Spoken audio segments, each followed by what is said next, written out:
So I'm sitting here in the 05 Jimmy. The first step to removing the cluster is to get this bezel off that goes over the radio and the air vents in this switch right here. First thing you're gonna notice, 7mm bolt. Wrong direction. First, start with removing this 7mm bolt. So after you have that 7mm trim screw out, you're gonna notice, ignore that hole right there, that was from something else. So there's a 7mm that was in there.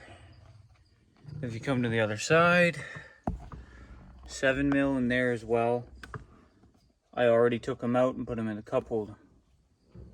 For some reason, the way this is designed, you don't have to fully remove the kick panel, but what you want to do is you want to drop this down a bit. So if you can wedge your finger in there, you should be able to get it by hand. Just like that. That's as far as you have to go. And that pops down.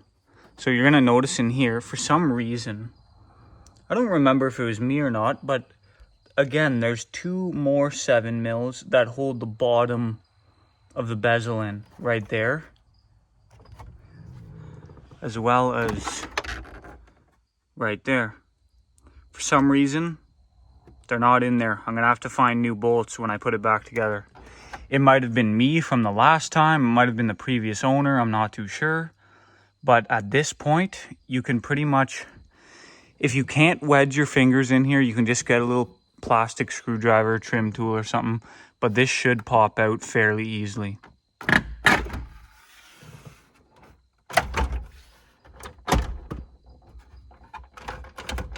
So now that that's out, go to the other side. Make sure this tab comes onto the other side. So now that that's freed up, I'm going to show you what you have to get from the back side. So if you have a four-wheel drive, which this used to be, but because of, I don't want to get into too much detail, but all the custom work I've done in this truck, the V8 swap, I did a two-wheel drive conversion and all that. So this is your four-wheel drive. That would have plugged in right here at the back of this cover. There would have been a switch for the four-wheel drive. Anyway, don't need that. But down here, this is for your rear hatch. And you're going to have to unplug that.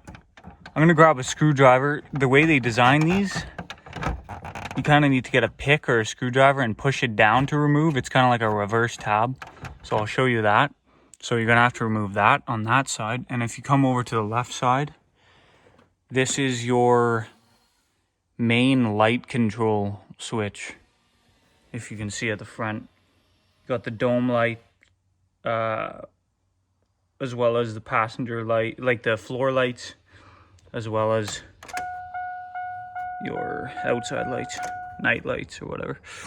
So yeah, you're gonna want to remove those two. Again, this tab right here is straightforward. You can kind of just push it in with your thumb and remove it. But for some reason, again, they did this weird little reverse tab where you have to use a screwdriver. But I'll show you that in a second. So I'm going to try to show you how this system works to get these connectors out, because they can be a pain. You're going to notice here this black part, there's no hole in it to show you where the tab is to push this here. So you have to take a flathead or a pick or something. You're going to want to go in between the black and the gray, push in. What you're going to have to do, push that tab in, pop out. So that's how those work. Just like that. The only way to do it is to go inside and push it. I was slightly wrong about this other one. You can actually see the tab on the outside of this one. But again, it's easier to do this. Sorta. Just kind of hard to do this two hands. See what I can do.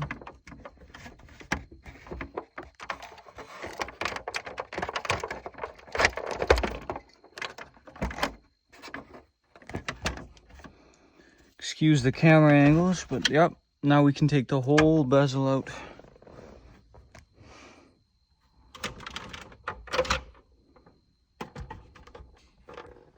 I always like to put this down on the passenger side, just like that.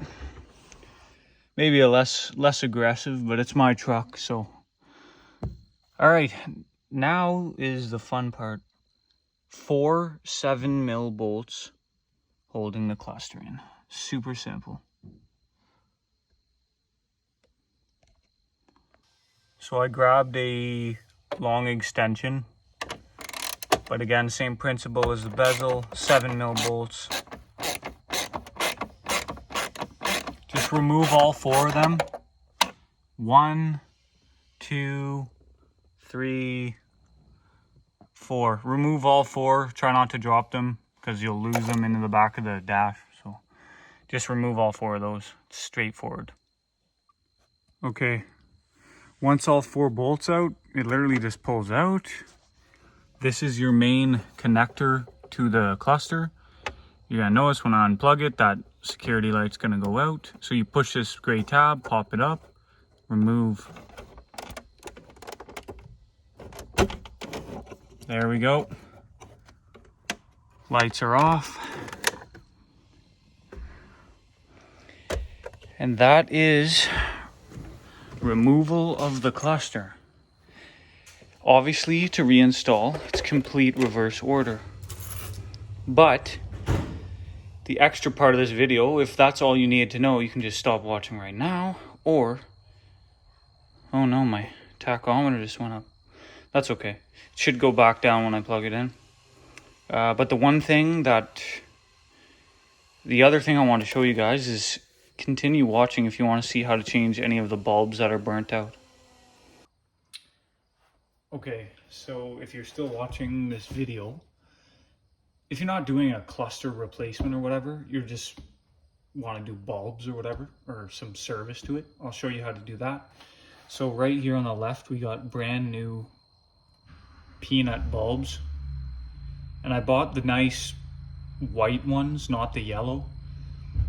What I really wanted is I wanted to put LED conversion in, but when I got to the store, I was looking at 13 bucks a piece. 13 times 6, I'm not going to do the math. I just know that it's not in my price range for what I want to do. So we just compromised for those white regular incandescent bulbs. So now that we're flipped on the back side of the cluster, you're going to notice these sockets. 1, 2, 3, 4, 5, 6. Those are the main illumination bulbs, and some of them are burnt out, which you'll see. And then you got 1, 2, 3, these 3 little ones. Left signal, right signal, and I believe airbag light. Those ones I've rarely ever seen burn out, so we're not going to replace those. Not all the illuminations are burnt, but while you're in there, you might as well replace all 6 of them. So they're just little socket screw tabs, so this cover might be in the way. If you can't get your fingers in there, just use needle nose pliers. Counterclockwise till it clicks. Pull straight up.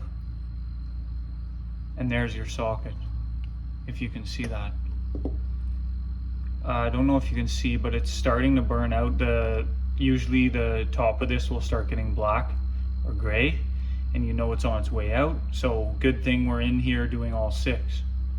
This one was not burnt out, but like I said, it's on its way out. All you gotta do is take your thumb, index finger, hold the socket and pull.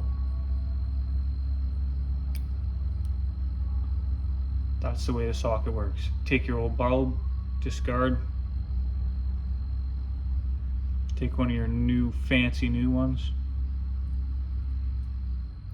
Push in all the way. See the socket tabs? Take that. Insert. Turn. locks into place. So basically that's a wrap for the video, because to do the rest of the 5, it's exactly the same. Yes, you can put LEDs if you want to make it look cool, put colored bulbs, but that has everything to do with your price range and what you want to spend. So I'm just gonna put the other 5 of those bulbs in. These little 3 ones rarely see burn out, so I'm not gonna touch that. Plus I had trouble finding the proper little bulbs because they're smaller. But yeah, I hope this video helped, and now you can do this yourself, and you know exactly how to do it. Take care, guys. Till next time.